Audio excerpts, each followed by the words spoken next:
새 아침의 말씀입니다. 경기도 용인시 수지구 풍덕천로 수지 더사랑교회 이수환 목사입니다. 오늘 새 아침에도 행복했으면 좋겠습니다. 사랑했으면 좋겠습니다. 성령 충만했으면 좋겠습니다. 오늘은 마태복음 6장 9절과 10절을 본문으로 기도라는 제목으로 말씀을 함께 나누겠습니다. 마태복음 6장 9절과 10절을 읽어보겠습니다. 그러므로 너희는 이렇게 기도하라. 하늘에 계신 우리 아버지여, 이름이 거룩히 여김을 받으시오며 나라가 임하옵시며 뜻이 하늘에서 이루어진 것 같이 땅에서도 이루어지이다. 독일 종교개혁자 마틴 루터는 하나님을 어떻게 부를지 고민했습니다. 우리는 하나님 앞에 나아갈 때 어떻게 부르고 있습니까? 우리가 어떻게 해야 그분을 제대로 경외할 수 있습니까? 오늘 본문처럼 루터는 하나님을 아버지라고 불렀습니다. 아버지 그러면 친근함이, 애정이, 진심이 담겨 있기 때문입니다. 우리 스스로 하나님의 자녀임을 인정할 때 하나님을 아버지로 부르는 것입니다. 그것보다 더 멋진 사랑의 언어는 없기 때문입니다. 하늘에 계신 우리 아버지라 기도하는 사람은 어떤 사람일까요? 그건 자신에게 아버지가 있다는 말입니다. 그 아버지가 하늘에 계신다는 것을 인정하는 말입니다. 삶이 녹록지 않다 보면 버림받았다고 느낄 때가 있죠. 그때 하나님을 우리 아버지라고 불러야 합니다. 우리 아버지는 멀리 떨어져 사는 사랑하는 자녀에게 안타까운 심정을 느끼십니다. 인생을 살면서 기도하지 않는 사람은 없습니다. 월드컵 경기에서 페널티킥으로 승부를 결정지을 때 공을 차는 선수를 막는 골키퍼나 지켜보는 관중까지 간절히 기도합니다. 로또 복권을 산 사람도, 자녀 낳기를 원하는 사람도, 수능시험을 보는 학생이나 지켜보는 학부모도 간절히 기도합니다. 자신의 힘으로 감당하기 힘든 일을 맞이할 때 꼭 갖고 싶은 것이 있을 때, 사랑하는 사람이 잘 되기를 바랄 때 기도가 필요하죠. 기도는 하나님의 자비를 일으킵니다. 하늘과 땅을 연결하는 것이 기도입니다. 우리 아버지께 어떻게 기도해야 할까요? 우리가 기도할 때 말수가 많으면 빈약한 기도가 됩니다. 말수는 적지만 풍부한 기도가 기독교적인 기도입니다. 말이 많은 속빈 기도, 이방인과 같은 중언부언의 기도입니다. 이렇게 기도하는 사람이 얼마나 많은지 모릅니다. 포장하는 기도, 그런 기도는 남들 눈에 잘 보여지는 기도죠. 유창하고 멋진 기도처럼 보일지 모르지만 바른 기도라 할 수 없습니다. 영적인 기도, 신실한 기도, 진실한 기도는 그리스도인을 만듭니다.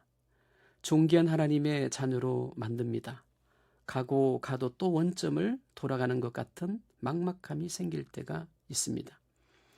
광야를 지날 때 원점으로 향하기 위해 우리는 기도의 자리로 돌아가야 합니다. 날마다 각자의 그곳에서 우리는 기도하며 다시 주님을 바라봐야 합니다. 하나님은 기도로 기분을 전환하는 사람에게 은혜를 주십니다. 애청자 여러분, 새 아침에 하나님 우리 아버지께 기도할 수 있는 용기를 달라고 기도하면 어떨까 싶습니다. 때로 기도가 어렵다고 느껴진 적이 없는 그리스도인은 없습니다. 혹자는 서구의 교회에 가장 시급한 것은 기도라 했습니다. 절박한 기도가 일보다 우선이 되어야 합니다. 기도를 즐겨하던 우리의 마음은 어디로 갔을까요? 우리의 기도가 형식적일 때가 얼마나 많은지 모릅니다. 기도를 무시하는 것을 20세기를 대표하는 복음주의 신학자였던 제임스 패거는 기도는 인간을 평가하는 영적 척도며 어떻게 기도하느냐는 우리가 평생 직면할 가장 중요한 질문이다 말했습니다. 목회와 대학 강의, 카페지기로 책을 쓰며 새아침입니다를 방송하는 제게도 주님께 기도하는 것이 얼마나 중요한지 모릅니다. 미국의 어느 주일학교 예배 시간에 이런 일이 있었습니다. 헌금 시간에 한 어린이가 흥금하지 않고 눈을 감고 있었습니다. 선생님은 그 어린이를 따로 불렀습니다. 너는 왜 헌금 시간에 눈을 감고 있니? 헌금할 돈이 없어 대신 그 시간에 기도하는 거예요. 무슨 기도를 하는데? 제 생명과 일생을 하나님께 바치겠어요. 감동한 선생님이 10달러를 주며 말했습니다. 잔돈으로 받고 매주일 1달러씩 헌금하거라. 그런데 몇 주를 헌금하던 그 소녀는 더는 헌금을 하지 않았습니다. 선생님이 그 이유를 다시 물었습니다.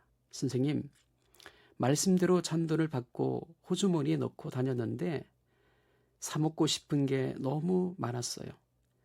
사 먹으면 죄를 짓는 거라 지난 주일에 몽땅 바치고 이제 다시 기도하기로 했어요.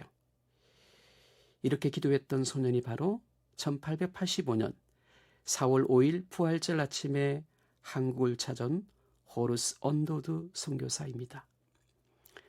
우리가 기도하지 않는 이유는 기도할 계획이 없기 때문입니다. 무작정 기도하면 아무거나 생각나는 대로 기도하게 됩니다. 그러다 시계를 보면 기껏 3분, 4분밖에 지나지 않습니다. 이것을 극복하기 위해 좋은 방법은 딱 하나, 성경 본문으로 기도하는 것이죠. 기도를 잘 하려고 하지 말고 기도하는 것이 무엇보다 중요합니다. 애청자 여러분, 기도를 제2의 배우자로 생각하면 어떨까요? 진정한 기도는 고도의 친밀함을 동반합니다. 성경에 그려진 하나님은 절대적 주권자이십니다.